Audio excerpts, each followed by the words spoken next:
नमस्कार दोस्तों, मैं आपका मित्र कुमुद रंजन सिंह स्वागत करता हूं आपका अपने इस चैनल में जिसका नाम है लर्न एस्ट्रोलॉजी विद कुमुद रंजन सिंह। दोस्तों, मैं अपने निवास स्थान जमशेदपुर झारखंड से आप लोगों के समक्ष उपस्थित हूं। आज जिस टॉपिक की चर्चा मैं आप लोगों के साथ करने जा रहा हूं दोस्तों, वो है मेष लग्न की कुंडली में पूर्ण योग कारक ग्रह की पहचान। कैसे पहचानेंगे कि मेष लग्न की कुंडली में कौन सा ग्रह पूर्ण योगकारी है। पूर्ण योगकारी का मतलब होता है कि जिस भी पार्टिकुलर मैं लग्न की कुंडली ले रहा हूँ उसमें कौन सा ग्रह ऐसा है जो सबसे ज़्यादा शुभ है, जो सबसे ज़्यादा शुभ प्रभाव देना चाहता है। कुंडली में जो भाव उसको मिले हैं उसके अनुसार कौन सा ग्रह सबसे ज़्यादा शुभ प्रभाव देना चाहता है। मैं इसी तरीके से मेष, वृषभ, मिथुन, कर्क, सिंह, कन्या, तुला, वृश्चिक, धनु, मकर, कुंभ और मीन हर लग्न की कुंडली में आपको समझाऊंगा कि आपको कैसे मालूम करना है कि कौन सा ग्रह इस लग्न की कुंडली में सबसे ज़्यादा योगकारी है, पूर्ण योगकारी है। तो इससे पहले कि दोस्तों मैं अपने इस टॉपिक को आगे बढ़ाऊँ, मेरा आप लोगों से निवेदन है कि अगर आप मेरे चैनल से नए जुड़े हैं तो कृपया मेरे सभी एपिसोड्स को देखते हुए ही इस एपिसोड को देखें ताकि आपको समझने में कोई भी परेशानी ना हो। और हाँ, थोड़ी देर से वीडियो आ रही है, इसके लिए मैं क्षमा प्रार्थी हूँ क्योंकि कुछ व्यक्तिगत कारण थे जिसकी वजह से मैं वीडियो अपलोड नहीं कर पा रहा था। तो मैं उम्मीद करता हूँ कि आप लोग मुझे क्षमा करेंगे। तो चलिए दोस्तों, विदाउट वेस्टिंग एनी टाइम आज के अपने इस एपिसोड को स्टार्ट करते हैं। तो देखिए दोस्तों, टॉपिक है मेष लग्न की कुंडली में पूर्ण योग कारक ग्रह। अब मेष लग्न की कुंडली है तो उसका मतलब है कि जो फर्स्ट हाउस है यानी जो लग्न भाव है वहाँ पे क्या नंबर लिखा रहेगा? 1 नंबर। तो चलिए दोस्तों, सबसे पहले हम मेष लग्न की कुंडली एक बना लेते हैं।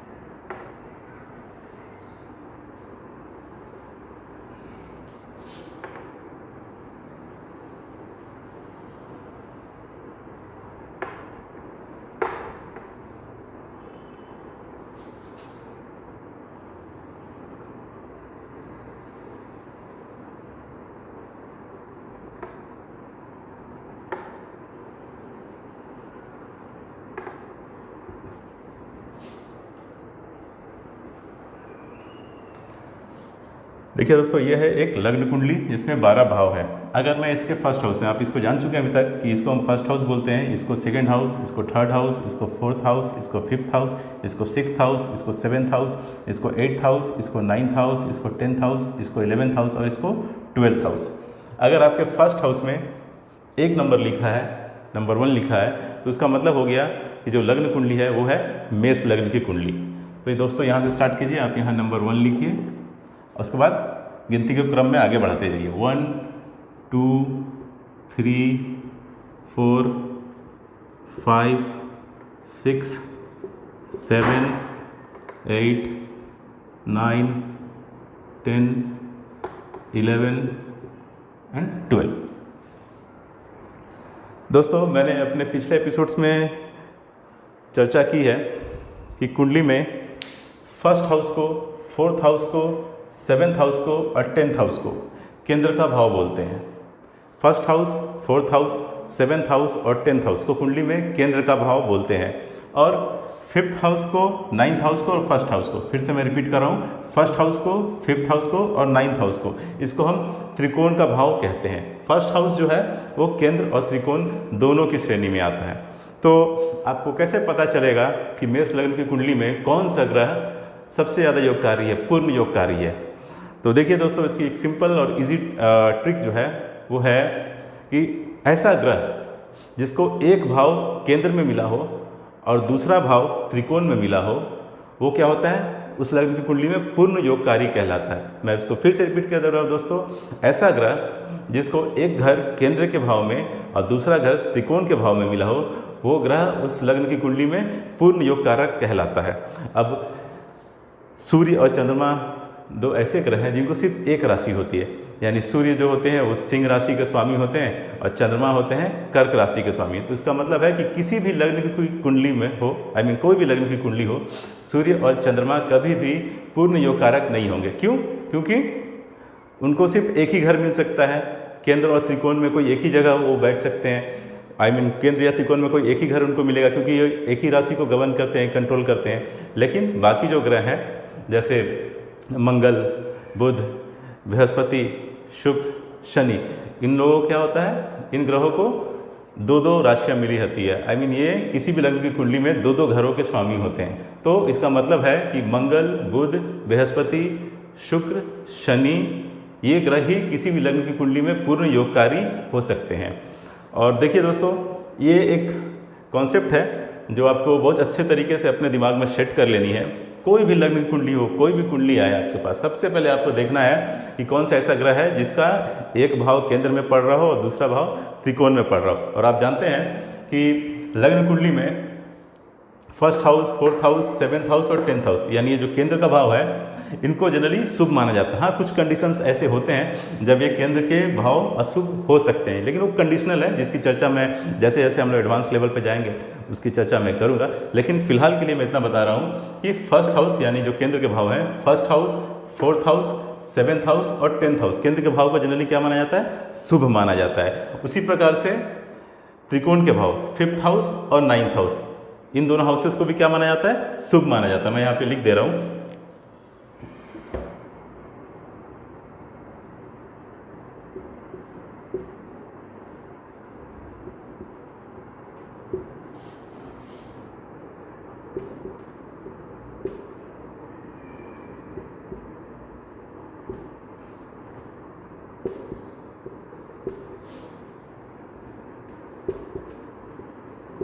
क्लियर है दोस्तों?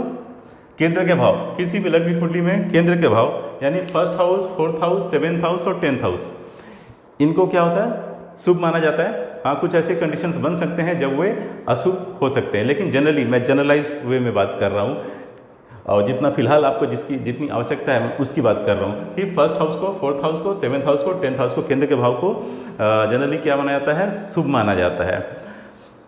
ठीक उसी प्रकार से त्रिकोण के भाव को भी, फिफ्थ हाउस को और 9th हाउस को भी शुभ माना जाता है।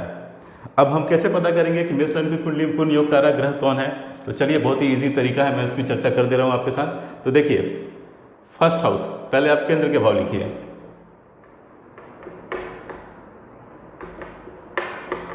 यहाँ आप लिखिए केंद्र के भाव और फर्स्ट हाउस को आप इस पर काउंट कर लीजिए। तो फर्स्ट हाउस क्या है,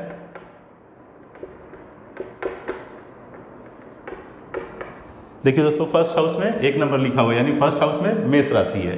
तो मेष राशि, आप सब जानते हैं कि मेष राशि को कौन कंट्रोल करता है, कौन इसके स्वामी होते हैं, तो मंगल।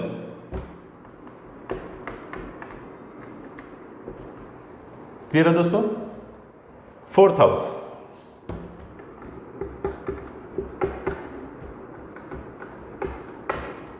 फोर्थ हाउस 4 नंबर लिखा हुआ, फोर्थ हाउस मीन्स कर्क राशि।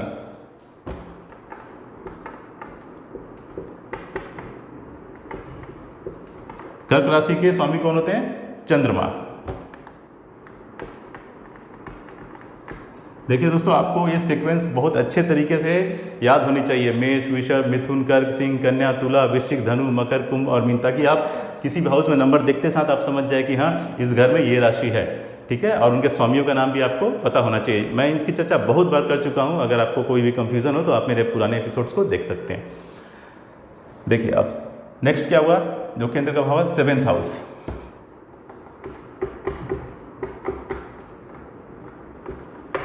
सेवेंथ हाउस में कितना नंबर लिखा है, 7 नंबर, यानी 7 नंबर मीन्स तुला राशि।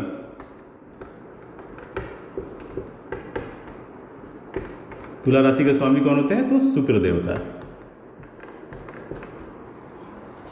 10th हाउस,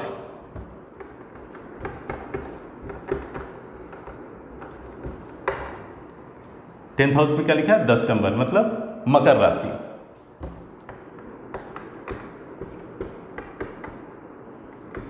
मकर राशि के स्वामी कौन होते हैं, तो शनिदेव। क्लियर है दोस्तों? ये हो गए केंद्र के भाव। केंद्र के फर्स्ट हाउस में कौन बैठे हैं, मेष राशि, स्वामी मंगल। फोर्थ हाउस में कर्क राशि, स्वामी चंद्रमा। सेवेंथ हाउस में तुला राशि, स्वामी शुक्रदेव। 10th हाउस में मकर राशि, स्वामी शनिदेव। अब उसी तरह प्रकार से हम त्रिकोण के भाव को निकालते हैं।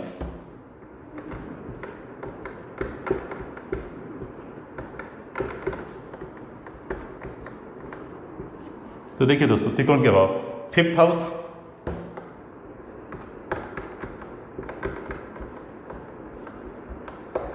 5th हाउस में 5 नंबर लिखा है, 5 नंबर लिखा है, इसका मतलब सिंह राशि।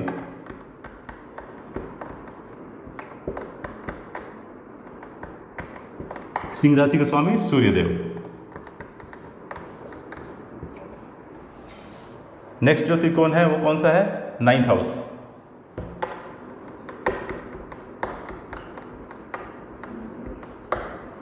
9th हाउस में 9 नंबर की राशि यानी कि धनु राशि।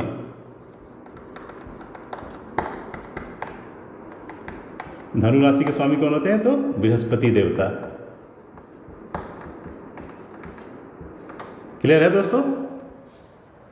अब देखिए, मैं पहले ही बता चुका हूं कि सूर्य और चंद्रमा, सूर्य को सिर्फ एक राशि होती है सिंह राशि, सिर्फ उसी के स्वामी होते हैं, और चंद्रमा को भी सिर्फ एक राशि होती है कर्क राशि, उसके स्वामी होते हैं। यानी ये कभी भी पूर्ण योग कारक नहीं हो सकते। क्यों? क्योंकि इनको 2 घर मिलता ही नहीं है किसी भी कुंडली में। तो पूर्ण योग कारक ग्रह कौन कौन हो सकते हैं? तो मंगल, बुध, बृहस्पति, शुक्र, शनि। राहु और केतु की चर्चा मैं यहाँ नहीं करूँगा, क्योंकि राहु और केतु का कोई फिजिकल एग्जिस्टेंस नहीं है, उनका कोई ऐसा वो अस्तित्व नहीं है, भौतिक अस्तित्व नहीं है। ठीक है दोस्तों? क्योंकि इनको छाया ग्रह भी बोलते हैं, और इनको कुंडली में किसी भी घर का, किसी भी भाव का प्रतिनिधित्व नहीं मिला, किसी भी घर के ये स्वामी नहीं होते।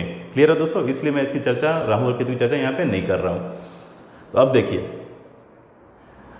अब केंद्र के भाव को मैंने लिख दिया, त्रिकोण के भाव को भी लिख दिया। तो अब काउंट कीजिए कि यहाँ पे इन दोनों ग्रुप में, यानी केंद्र के भाव के ग्रुप में और त्रिकोण के भाव के ग्रुप में ऐसा कौन सा ग्रह है जो रिपीट हो रहा है। तो देखिए, सबसे पहले मैं काउंट करता हूँ मंगल।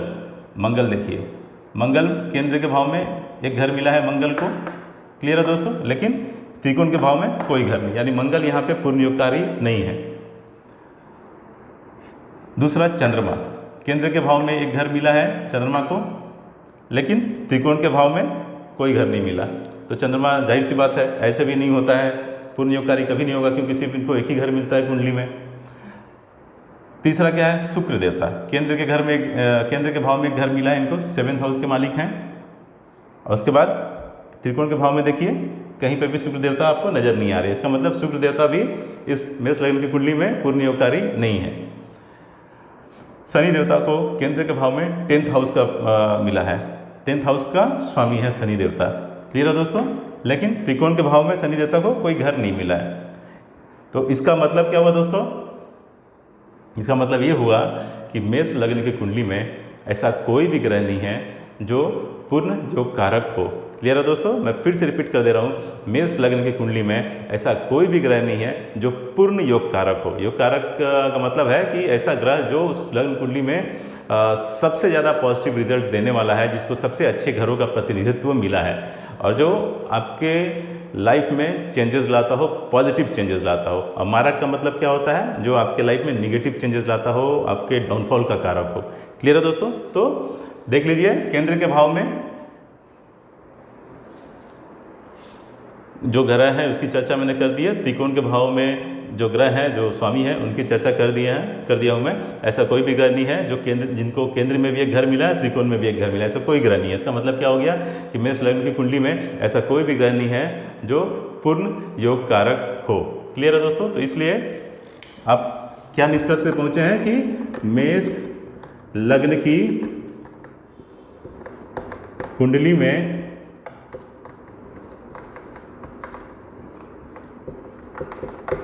कोई भी ग्रह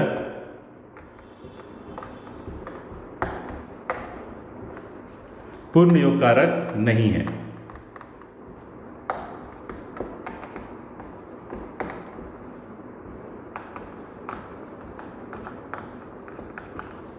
क्लियर है दोस्तों?